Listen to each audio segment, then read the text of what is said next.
मासी साथीहरू आज हाम्रो दिदीको सासूले चाहिँ गाउँबाट पठाइदिनु भएको कोसेली हेर्नुस् त देखाउनुस् त दिदी के पठाइदिनु भयो हजुरको सासूले हेरौँ लसुन यो हाम्रो गाउँमा फलेको लसुन हेरौँ है त हेर्नुस् त लसुन यो चाहिँ हाम्रो गाउँमा भकुण्डेमा फलेको लसुन हो मेरो सासू मम्मीले पठाइदिनु भएको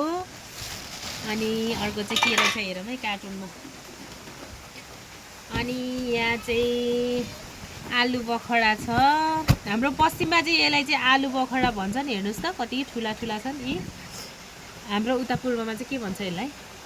आलु बखडै भन्छ तर यत्रो यत्रो हुँदैन नि सानो सानो हुन्छ यो चाहिँ हाम्रो बागलुङको भकुण्डेमा फलेको आलु बखडा हो अनि यो चाहिँ खुरपानी यसलाई चाहिँ खुरपानी भन्छ यता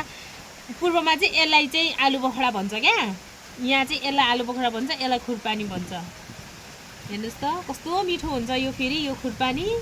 चाख्नु त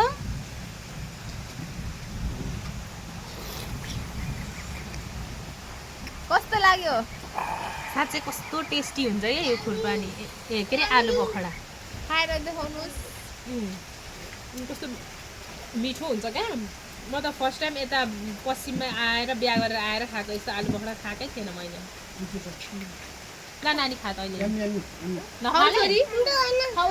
खान त यो ला खाऊ खाएर मम्मीलाई भनिदेऊ कस्तो छ म चाहिँ अब मेरो सामानहरू देखाउ न खाएर मम्मीलाई भिडियोमा कस्तो मिठो अब